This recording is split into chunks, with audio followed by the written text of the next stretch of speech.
பாதுகாக்க வேண்டியது தான். ஸோ மனுஷனா மிருகமானு பார்த்தா கடைசியில் மனுஷன் தான். ஸோ மனுஷன் தான் ஃபஸ்ட்டு ப்ரியாரிட்டி கொடுக்கணும். ஸோ நாய் தெருவில் ஒருத்தர் ரொம்ப ஆபத்து, நாய் அப்பால் படுத்து ரொம்ப நல்லது, அது பராமரிக்கலாம். ஆமாம் ஐயா, அப்படிலாம் உயிர் கொடுத்து ரொம்ப தப்பு, அது ஒரு சாமி சமம். அது கவர்மெண்ட் இடம் எவ்வளோ இருக்குது, கோயிலெல்லாம் பூட்டுறீங்க உடைக்கிறீங்க, கவர்மெண்ட் இடத்துல அந்த நாய்க்குன்னு ஒதுக்குங்க. ரோட்டில் எத்தனை மணிக்கு வேணாலும் போவேன், நீங்கள் இந்த டைமுக்கு வராதிங்க அதெல்லாம் சொல்கிறதெல்லாம் வந்து தீண்டாமை, அது தப்பு, அதை நிப்பாட்டிக்கோங்க. இந்த மாதிரி பேசுகிறதே முதல்ல தப்பு.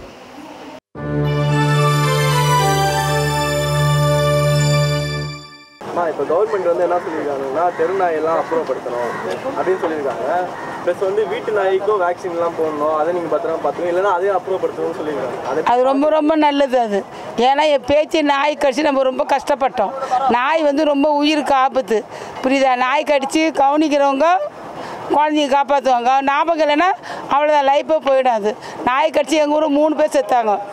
நாய் வந்து உழைக்கிறது நல்லது தான், நாய் வலிக்கணும்னு அவசியம் இல்லை. நாயெல்லாம் பெரிய பெரிய பங்களாவுங்கள நல்லா வசதியாகிறவங்கள நாய் வளர்க்கலாம். நம்மளாம் அண்ணன் நல்லதுன்றீங்களா இல்லை தெருவில் விடாது கெட்டது? நாய் தெருவில் ஒருத்தர் ரொம்ப ஆபத்து, நாய் அப்பால் படுத்து ரொம்ப நல்லது.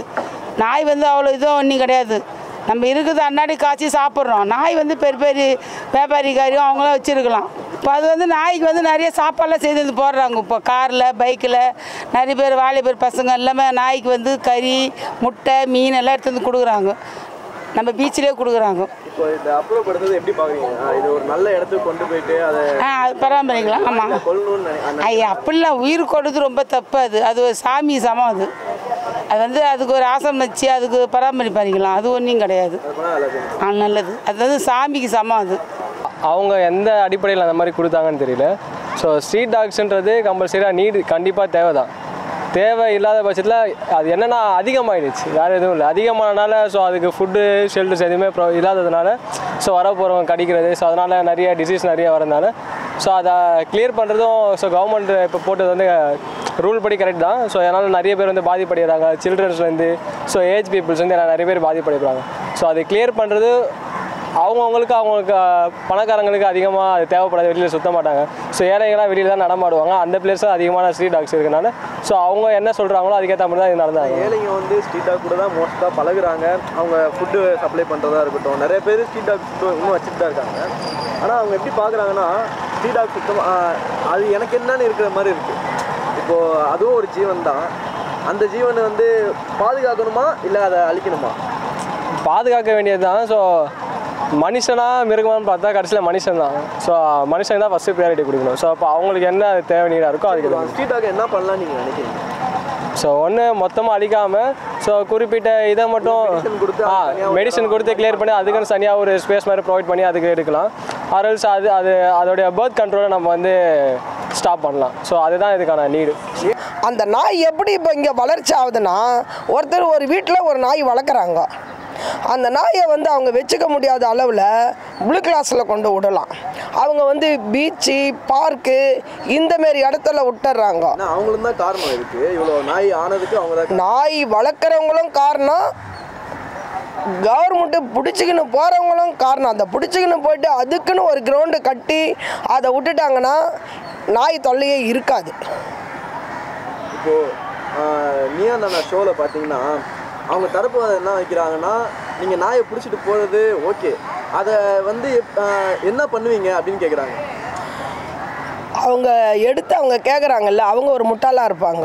என்ன பண்ணுவாங்கன்னு கேட்குறாங்கல்ல, அவங்க ஒரு முட்டாளாக இருப்பாங்க.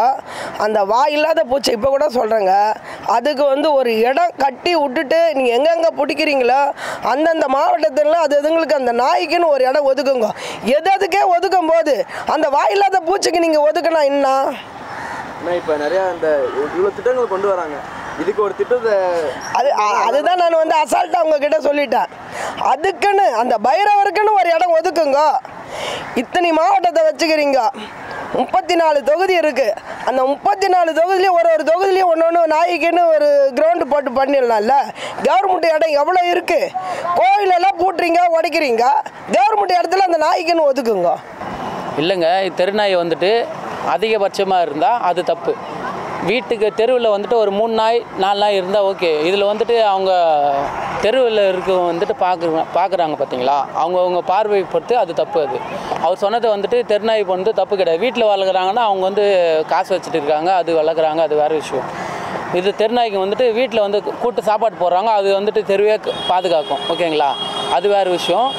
இதில் வந்துட்டு தெருநாய்க்கு வந்துட்டு நான் சப்போர்ட் பண்ணுறேன், அவ்வளோதான். அது வந்துட்டு இருக்கிறதுல வந்துட்டு அதிகமாக போச்சுன்னா அது வந்துட்டு கவர்மெண்ட்டில் கொடுத்துட்டு அது வந்துட்டு இது பண்ணலாம், அவ்வளோதான். நாய் வந்து குழந்தைங்க இருக்கிற இடத்துல ரிஸ்க்கு தான். ஆமாம், அதனால நிறைய குழந்தைங்க பாதிக்கப்படுறாங்க. பயமாக இருக்குல்ல, கடிச்சிட்டு அவஸ்தைப்படுறாங்க, ஊசி போட்டு அவஸ்தைப்பட்டு நானே பார்க்குறேன்.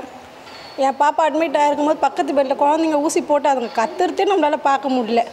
அந்த மாதிரிலாம் பார்த்துட்டு நாய்ங்கனாலே பயம்தான் எனக்கு.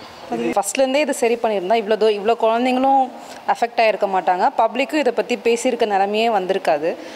இப்போது ஒரு 1.5 இயர்ஸாக தான் இந்த நாய் கடிக்கிறது இந்த மாதிரியான நியூஸ்லாம் அடிக்கடி பார்க்குற மாதிரி இருக்குது. அதுக்கு முன்னாடி இந்த மாதிரி இன்சிடெண்ட்லாம் பெருசாக எங்கேயும் நடக்கலை. நாயோட எண்ணிக்கையும் அதிகமாகிடுச்சு. நாய்ங்களுக்கு வந்து ஃபஸ்ட்டெல்லாம் இந்த வண்டி வச்சு வந்து கூட்டிகிட்டு போய் இன்ஜெக்ஷன்லாம் பண்ணிகிட்டு இருந்தாங்க, ரேஷஸ் இன்ஜெக்ஷன்ஸ்லாம் போட்டுட்டு இருந்தாங்க. இப்போ அதில் எதுவுமே பண்ணுறதே இல்லை. ஸோ கவர்மெண்ட் பண்ணிகிட்டு இருக்கிற விஷயத்த அப்படியே கண்டினியூ பண்ணியிருந்தாங்கன்னா நாயோட எண்ணிக்கையும் கம்மியாக தான் இருக்கும், அண்டு இன்ஜெக்ஷன்ஸும் கரெக்டாக பண்ணியிருப்பாங்க, அண்ட் இந்த மாதிரி நடக்காமல் இருந்திருக்கும் எனக்கு தெரிஞ்சு. அது பொலிட்டிஷியன்ஸ் ப்ராப்ளம். ஒருத்தரை பற்றி இன்னொருத்தர் குறை சொல்லிகிட்டே தான் இருப்பாங்க. நம்ம எடுத்து பண்ணணும்னு யாரும் நினைக்க மாட்டாங்க. இவங்க பண்ணலை, நாங்கள் இருந்தால் பண்ணியிருப்போம் அப்படிங்கிறதெல்லாம் வந்து வேறு டாபிக், அதெல்லாம் நம்ம இப்போ பேச வேண்டாம். பட் ஆனால் டாக்ஸ்லாம் இருக்குது, ஸ்ட்ரீட் டாக்ஸ் இருக்குது, அதிகமாகிடுச்சு இப்போது, ஓகேங்களா. எங்கள் ஸ்ட்ரீட்லேயே ஸ்ட்ரீட் டாக்ஸ் நிறையா இருக்குது. நாங்கள் பர்சனலாக டாக்டரை வச்சு அதை வந்து பராமரிப்பு பண்ணிகிட்ருக்கோம். இப்போ நிறைய பேர் பார்க்குறோம், நிறைய டெய்லியும் வந்து ஃபுட்டெல்லாம் கொடுக்குறாங்க, எல்லாமே பண்ணுறாங்க. ஃபுட் கொடுத்துட்டு போயிடுறாங்க. டெய்லியும் என்ன ஆகுதுன்னா டெய்லி அந்த டாக் அங்கே வெயிட் பண்ணுது, அவங்க வருவாங்க ஃபுட் போடுவாங்கன்னு. அது நல்ல விஷயந்தான், பசியை வந்து போக்குறாங்க. பட் ஆனால் அது வந்து நிறைய கூட்டம் சேர ஆரம்பிக்குது. இப்போ எனக்கே வண்டியில் போகும்போதே பயமாக இருக்குது, திடீர்னு பின்னாடி ஓடி வருது. இதனால என்ன ஆகுதுன்னா ஒரு செகண்ட் எனக்கு வண்டி ஸ்கிட் ஆகி நான் வந்து கீழே விழ போயிருக்கேன். அந்த மாதிரி புதுசாக ஒரு தெருவில் போனால் கூட நாய் துரத்துது பின்னாடி.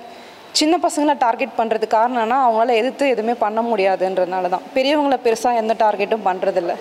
இதெல்லாம் எந்த அளவுக்கு யூஸ்ஃபுல்லாக இருக்குன்னு தெரியாது. ரேபிஸ் வேக்சின் பார்த்தீங்கன்னா அது வெறும் ப்ரிவென்ஷனுக்கு தான், க்யூர் பண்ணுறதுக்கு இல்லை. ஸோ க்யூர் பண்ணுன்னா நீங்கள் அதை இப்போ முடிஞ்ச வரைக்கும் நியூட்ரலைஸ் தான் பண்ண பார்க்கணுமே தவிர்த்து நீங்கள் கொண்டு போய் வேக்சினேஷனோ இல்லை சென்டர்ஸில் அடைக்கிறதோ இது அந்தளவுக்கு யூஸ்ஃபுல்லாக இருக்காது. ஸோ கவர்மெண்ட் இதுக்கு ஸ்டெப் எடுக்கணும். இது ஆக்சுவலாக இது ஃபெயிலியர் ஸ்டெப் தான். இப்போ எடுத்துக்க ரேபிஸ் வேக்சினேஷனே ஒரு ஃபெயிலியர் ஸ்டெப் தான். நீங்கள் ஒன்று ப்ரிவென்ட் பண்ணணுன்னா இதோட கவுண்ட்டை தான் நீங்கள் கம்மி பண்ணணும். அது நீங்கள் வளர்க்குறவங்க உங்களுக்கு தெரியும். இப்போ ரோட்டில் குழந்தை போகுது, அதுக்கு தெரியுமா? இது ஃபஸ்ட்டு அது போயிட்டு யாரையும் அட்டாக் பண்ணணும்னு போகிறதில்ல, விளையாட தான் போகுது. இதை பார்த்து பயப்படும்போது கண்டினியூவாக ஒரு 10 நாளைக்கு சேரும்போது என்ன பண்ண முடியும் குழந்தையால்? ஸோ இதை நீங்கள் கண்ட்ரோல் பண்ணி தான் ஆகணும். நீங்கள் வேக்சினேஷன் போடாதீங்க, ஸ்டேஷன் கொண்டு போகாதீங்க. வீட்டில் தெருவில் இருக்க 10 பேர் எடுத்து 10 நாய் வளர்த்துருங்க, அவ்வளோதான் முடிஞ்சு போச்சு. அதை விட்டுட்டு ஆளுக்கு ஒரு 3 நாய் வளர்த்தா போதும், 4 நாய் வளர்த்தா போதும், எங்கள் தெருவில் இருக்க எதுவும் பண்ணாதுன்னா நான் யாருன்னே தெரியாதுங்க அந்த நாய்க்கு. நான் ரோட்டில் எத்தனை மணிக்கு வேணாலும் போவேன். நீங்கள் இந்த டைமுக்கு வராதிங்க அதெல்லாம் சொல்கிறதெல்லாம் வந்து தீண்டாமை, அது தப்பு. அதை நிப்பாட்டிக்கோங்க. இந்த மாதிரி பேசுகிறதே முதல்ல தப்பு.